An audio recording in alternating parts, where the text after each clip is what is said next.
Law 25. Recreate yourself.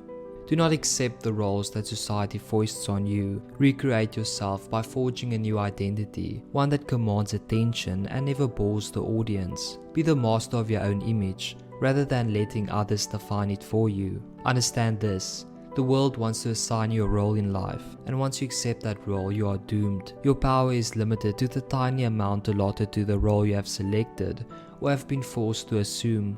An actor, on the other hand, plays many roles.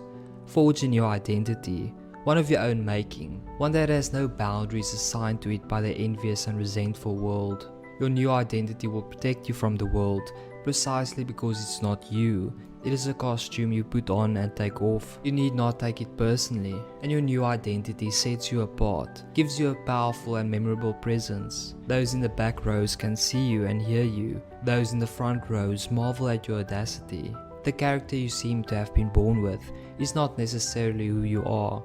Your parents, your friends, and your peers have helped to shape your personality. The Promethean task of the powerful is to take control of the process, to stop allowing others that ability to limit and mold you. Remake yourself into a character of power, working on yourself like clay.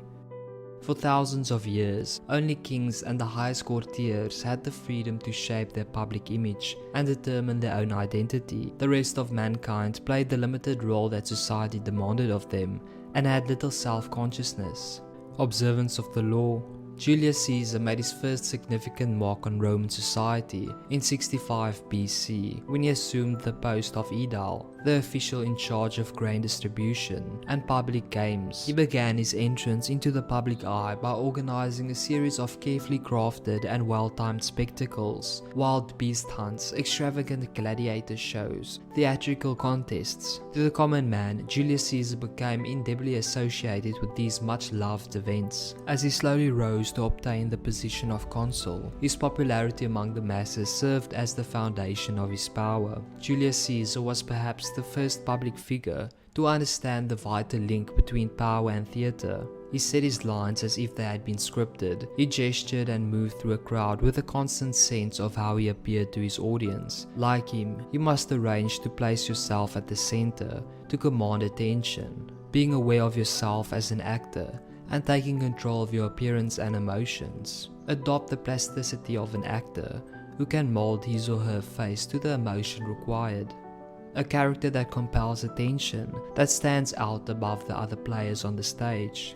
The man who intends to make his fortune in this ancient capital of Rome must be a chameleon, susceptible of reflecting the colors that surround him. He must be patient, flexible, always concealing a part of his knowledge, as cold as ice when any other person would be all fire. The man whose soul would loathe such a life should leave Rome and seek his fortune elsewhere. Giovanni Casanova. Reversal. There can really be no reversal to this critical law. Bad theatre is bad theatre.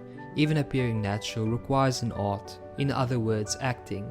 Bad acting only creates embarrassment. Of course, you should not be too dramatic, but that is simply bad theatre anyway. In essence, there is no reversal to this law.